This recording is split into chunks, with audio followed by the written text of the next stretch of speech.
주셨고 또 최창균 박사님은 또 청년고용을 수년간 단연간 연구하신 분이라서 또 여러 가지 제반 문제점과 좋은 해결 방안을 제시해 주셨다고 생각합니다. 처음 발제자께서 이제 법학전문대학원 교수님이라서 어떤 논문일까 궁금해했었습니다. 상당히 청년고용의 핵심을 잘 요약을 해주시고 정책 대안도 좋은 대안이 많은 것 같습니다. 그래서 교수님께서는 먼저 인구 고령화, 고용 창출 현황에 대해서 이제 개관을 하시고 우리나라 전체 고용 현황, 특히 이제 청년 고용 현황을 잘 요약하셨습니다. 그래서 요약하면 선진국에 비해서 이렇게 낮은 고용률, 또 성장의 고용 창출력이 최근 들어와서 둔화되어 왔다는 거하고, 인구 고령화, 저출산으로 인한 경제활동 인구 감소, 또 2000년 이후에 계속 지속되고 있는 이제 청년의 고실업, 저고용 현상, 또 미취업 청년층의 증가 현상에 대해서 잘 정리를 해주셨습니다. 또한 청년 실업의 주 원인이 뭐냐 해서 공급 측면의 구조적인 미스매치 현상이다. 이것도 제가 보기로는 정확하게 지적을 하신 것 같고, 또 노동 수요 측면에서도 이제 흔히들 경직된 노동 시장, 또 경제 전반의 고용 창출 능력 저하가 원인이라고 정확히 지적을 하셨습니다. 그래서 일자리 확충 방안으로 이제 이행 노동 시장 이론도 제시를 하셨고, 여러 가지 또 미시적인 청년 고용 대책을 제시를 해주셨습니다. 그래서 제가 한정된 시간에 말씀드릴 수 있는 분야는 그러면 좀 정책 방향을 조금 제가 좀 발표문에 기여를 할 수 있지 않을까 그렇게 생각해서 조금 생각을 가다듬어 봤습니다. 저는 이제 청년 고용 문제 또 전반적인 우리나라 고용 문제 해결을 위해서는 조금 거시정책과 미시정책이 조화롭게 추진되어야 된다 이렇게 요약을 하고 싶습니다. 먼저 이제 성장이 이제 고용 친화적으로 되어야 되겠다. 이를 위해서는 산업정책, 고용정책, 거시경제정책이 이제 체계적인 조율이 좀 필요하다 이렇게 생각을 해봤습니다. 그래서 발제자께서도 일부 말씀을 하셨지만 양질의 일자리 창출이 중요하다고 생각을 합니다. 우선적으로. 그래서 사실 우리나라에 일자리가 없는 것은 아닙니다.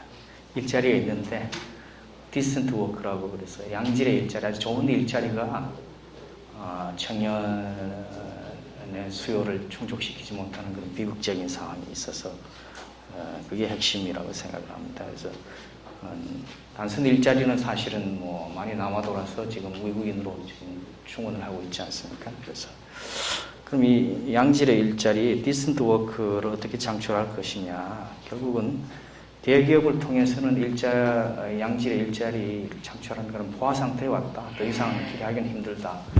왜냐하면은 97년 외환위기 이후로 공란에 가까운 경제위기를 겪으면서 우리나라 대기업이 사실은 엄청난 성장을 했습니다. 생산성에 대한 아주 거의 극도의 향상을 위해서 요즘은 5대 기업 정도는 세계적인 기업이고 또 세계 1위 하는 상품을 많이 생산하고 있습니다. 그래서 그럼 글로벌 경제 시대에 그럼 대기업에 대해서 부가가치 창출하지 말고 고용 친화적으로만 자꾸 요구해서 기업이 상장할 것인가? 이건 사실 의문입니다. 글로벌 경제, 국제 경제 시대에 아마 생산성이 한 몇 년만 뒤터져도 아마 금방 한번 문 닫을 겁니다. 그럼 어떻게 해야 될 것이냐? 중견 기업을 창출해야 되겠죠. 또 우리 대기업 정도는 아니지만 건실한 중소기업이 중견기업으로 성장할 수 있도록 과거에 우리가 이 대기업 양성을 하기 위해서 엄청난 지원을 했지만 그런 정도까지는 아니더라도 여러 가지 정부가 취할 수 있는 그런 산업 정책이 있을 것입니다. 그래서 또 일례로 들면은 하도급 공정질서 같은 거는 정부가 굉장히 강력히 좀 추진을 해야 되지 않을까. 지금 뭐 공정거래위원회가 있지만 사실은 기업하신 분들은 많이 얘기를 합니다.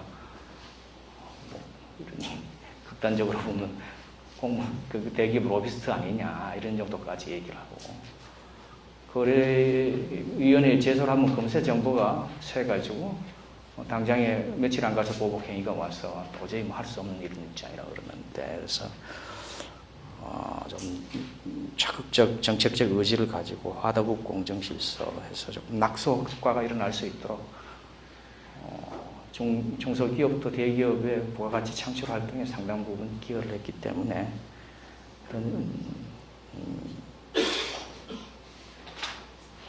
그래서 이제 그런 이제 정부의 적극적인 역할과 또 대기업의 적극적인 역할도 중요하다. 부품 산업이라든지 또 이렇게 조달 산업을 육성할 수 있는 조금 거시적인 긴 안목이 필요하다는 그런 말씀을 드리고 싶고, 그 다음에 고용정책, 노동정책 수행을 위해서 지금 뭐 최근 들어와서 정부가 많은 예산을 비교적 과거에 비해서는 투입하고 있지만 아직도 고용 선진국, 유럽의 선진국에 비해서는 상당히 비율이 낮습니다. 그래서 제가 통계를 가지고 한번 어떻게 분석을 해봤었는데,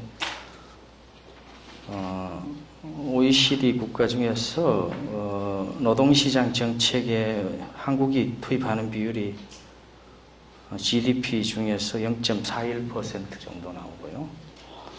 독일이 2.4%, 프랑스가 2.16%, 북유럽의 스웨덴이 한 1.8% 정도 고용정책 예산을 편성하고 있습니다. 그래서 무조건 뭐 예산을 많이 편성을 하면 고용이 늘 것이냐 이건 아니지만은 고용 인프라라든가 고용 서비스를 지원할 수 있는 인프라 구축이라든지, 조금 이따 말씀드리겠지만은 조금은 해고당했을 때 이렇게 실업급여 수당이라든지 이런 것을 조금 더 한 몇 년 정도는 직장을 잃더라도 재취업할 수 있는 기회를 가질 수 있도록 정부가 적극적으로 개입을 해줬으면 좋지 않겠나 그렇게 생각을 해봤습니다. 그래서 적극적 노동정책 수행을 위한 관련 예산이 좀 확보하고 투입이 좀 선행돼야 되겠다 이런 생각을 해봤습니다. 왜 이런 말